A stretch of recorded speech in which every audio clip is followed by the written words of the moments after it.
आज हम डिस्कस करेंगे प्रोडक्ट हंटिंग क्राइटेरिया क्या होता है। तो सबसे पहले जो क्राइटेरिया है वो ये है कि अमेजोन उस प्रोडक्ट को सेल ना कर रहा हो। ठीक है, अच्छा मैं अगर थोड़ा सा आपको बता दूं कि ये हंटिंग क्या चीज़ होती है, प्रोडक्ट हंटिंग क्या है। देखिए अमेजोन के ऊपर ना 35 करोड़ प्रोडक्ट सेल हो रही है, मतलब 35 करोड़ से ज़्यादा प्रोडक्ट जो है अमेजोन के ऊपर सेल हो रही हैं। तो ये नहीं हो सकता कि मैं अमेजोन पर जाऊंगा और जो प्रोडक्ट मुझे अच्छी लगेगी मैं उसको सेल करना स्टार्ट कर दूंगा, ऐसा नहीं होता। ठीक है, कुछ इंपॉर्टेंट पॉइंट्स होंगे, कुछ इंपॉर्टेंट फैक्टर्स होंगे जो कि मुझे देखना होंगे। लाइक मैं ये देखूंगा कि उसकी रेटिंग अच्छी है, उसके रिव्यूज़ अच्छे हैं। ठीक है, मतलब इस तरह क्या होगा, क्राइटेरिया होता है, उसको हमें फॉलो करना होता है। अगर उस क्राइटेरिया के अकॉर्डिंग हमें प्रोडक्ट मिल जाती है तो वो प्रोडक्ट क्या कहलाती है, फिर एक विनिंग प्रोडक्ट कहलाती है। सो जो क्राइटेरिया हमें देखना होता है वो ये देखना होता है कि एक प्रोडक्ट को अमेजोन खुद सेल ना कर रहा हो। अब इसकी रीज़न क्या है कि अगर अमेजोन खुद सेल कर रहा होगा तो अमेजोन हमेशा कम प्राइस के ऊपर सेल करता है, सबसे लोएस्ट प्राइस के ऊपर सेल करता है। आप उससे ज़्यादा कम प्राइस कर ही नहीं सकेंगे, उससे आपको प्रॉफिट ही नहीं आएगा। और फिर अगर देखें, हमने लास्ट लेक्चर में बात की थी कि जो प्राइस होती है उसी से बाय बॉक्स आपके पास आता है। अब अगर आप प्राइस को कम नहीं कर सकते तो आपके पास क्या बाय बॉक्स भी नहीं आएगा।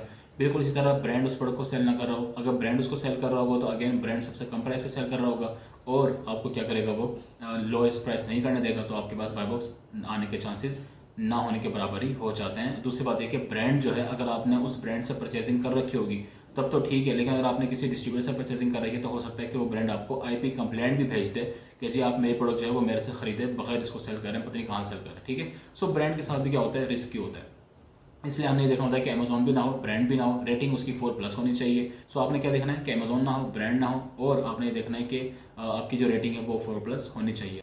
वो जी एक और चीज़ जो आपने देखनी होती है, जो कि आपको कीपर से देखनी होती है, वो ये कि बाय बॉक्स सबके पास जा रहा हो। हमने लास्ट टाइम ये डिस्कस किया था कि बाय बॉक्स जो होता है वो एक ही लिस्टिंग में सबके पास रोटेट करता है, तो कीपर से आपको पता लग जाता है कि बाय बॉक्स कितने टाइम के लिए किसके पास गया और कब गया है। ठीक है, तो आपने कीपर से चेक करना है कि बाय बॉक्स जो है वो सबके पास क्या कर रहा हो, रोटेट कर रहा हो, क्योंकि उससे हमें ये पता लगेगा कि जब हम भी जाएंगे, ठीक है, हम भी मी टू करेंगे तो हमारे पास भी क्या है, बाय बॉक्स आएगा। ठीक है, ये चीज़ आपने कीपर से चेक करनी होती है। और इसी तरह का आप कीपर से ये भी चेक करेंगे कि अमेजोन जो है वो 90 डेज़ में उस लिस्टिंग के ऊपर आया है नहीं आया। ठीक है, नहीं आना चाहिए, मतलब अमेजोन उस 90 दिनों में अमेजोन उस लिस्टिंग के ऊपर ना आया हो, ब्रांड भी ना आया हो। ठीक है, इससे क्या होता है, हमारी सिक्योरिटी बढ़ जाती है। हमें पता होता है कि अमेजोन अगर इस प्रोडक्ट को सेल नहीं कर रहा है, इसके ऊपर नहीं आ रहा, तो हमारे चांसेस है कि हम यहाँ पर आ जाएं, और जब हम आएंगे तो हम सिक्योर होकर इस प्रोडक्ट को क्या कर सकते हैं, सेल कर सकते हैं। ठीक है, तो ये 3 चीज़ें बेसिकली आपने क्या देखनी होती हैं, आपने कीपर से देखनी होती है। और बड़ी इंपॉर्टेंट चीज़ आपने देखनी होती है कि कीपर पर आपने प्राइस देखनी होती है कि उस प्रोडक्ट की सेलिंग प्राइस कितनी रही है। ठीक है, अब फॉर एग्जांपल ये एक रिमोट है, मैं ये देखता हूँ कि जी ये प्रोडक्ट जो है ना वो फॉर एग्जांपल $30 की सेल हो रही है।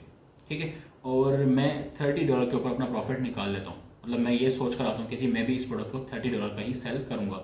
लेकिन जब मैं आता हूँ, जब मैं लिस्टिंग पर आता हूँ तो मैं देखता हूँ कि जी अब तो ये $20 का सेल हो रहा है, मतलब जितने भी बाकी सेलर्स हैं वहाँ पर वो इसको $20 का सेल कर रहे हैं। अब मैंने प्रॉफिट निकाल रखा है 30 पर, ठीक है, लोग इसको सेल करने लग गए 20 का, तो मैं तो टोटली नुकसान में रहूँगा। और आपको पता है, बल्कि बाय बॉक्स विन करने के लिए तो हमें उल्टा प्राइस को वैसे भी कम करना पड़ता है। ठीक है, सो इसलिए आपने चीज़ देखनी है कि 90 डेज़ में आपने देखना है कि प्राइस जो है ना वो कंसिस्टेंट रही हो। ये नहीं है कि फॉर एग्जांपल 3 दिन के लिए इसकी प्राइस जो वो 35 है, ठीक है, 3 दिन के लिए इसकी प्राइस जो वो 20 की सेल हो रही है, कभी 15 का सेल हो रहा है, तो उस तरह फिर आपको गड़बड़ हो जाएगी कि आप किस प्राइस पे आएंगे। और अगेन जिस प्राइस पे भी आप आएंगे, अगर उससे कम हो गई, बाकी सारे उससे कम सेल करने लग गए, तो आप टोटली नुकसान में चले जाएंगे। तो ये चीज़ भी आपने कीपर से चेक करनी होती है कि 9 डेज में जो प्राइस है वो इसकी कंसिस्टेंट रही हो। अच्छा, इसके अलावा आपने देखना होता है कि कैटेगरीज कौन सी हैं। तो 5-7 कैटेगरीज हैं, वो अगर आप उनमें भी हंट कर लेंगे या उनको भी आप टच कर लेंगे तो वहाँ से भी आपको बहुत सारी अच्छी प्रोडक्ट मिल जाती हैं, और वो इनफ है आपके लिए। कौन कौन सी हैं? पेट सप्लाईज सबसे नंबर 1 पर होती है, पेट सप्लाईज है। होम एंड किचन है, किचन एंड गार्डन है, ऑफिस सप्लाईज हैं। ठीक है, और इसके अलावा इलेक्ट्रॉनिक्स की कैटेगरी को आप टच कर सकते हैं, अगर आपको अच्छा सप्लायर ब्रांड मिल जाता है, क्योंकि होलसेल में हम ब्रांड से लेकर कर रहे होते हैं तो आराम से हम कर सकते हैं। ठीक है, तो ये 4-5 कैटेगरीज हैं जिनको आप कर सकते हैं।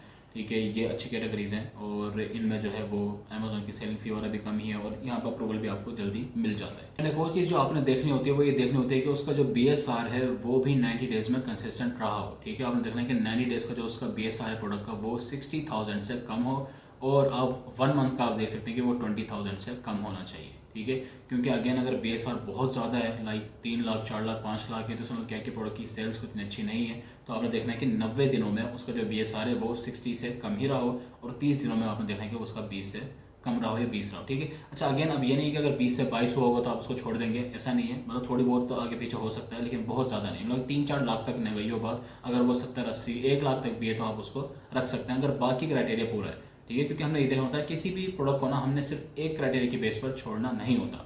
ठीक है, ये नहीं कि अगर फॉर एग्जांपल एक प्रोडक्ट बहुत अच्छी है, उसकी रेटिंग आप देखते हैं कि ये 3.9 है, आप कहें इसको मैं छोड़ देता हूँ क्योंकि मैं तो देखा कि 4 है। तो अगर बाकी सब अच्छा है, उसके ऊपर प्रॉफिट आ रहा है, ब्रांड अप्रूवल आपको मिल रही है, तो 3.9 के साथ भी आप जा सकते हैं। ठीक है, इस तरीके से BSR की भी गेम होती है। हमारा जो क्राइटेरिया है वो क्या है कि 20K से कम होना चाहिए। लेकिन फॉर एग्जांपल अगर 21 है, 22 है और बाकी सब चीज़ें सही हैं, परफेक्ट हैं, तो आप उस प्रोडक्ट को रख सकते हैं।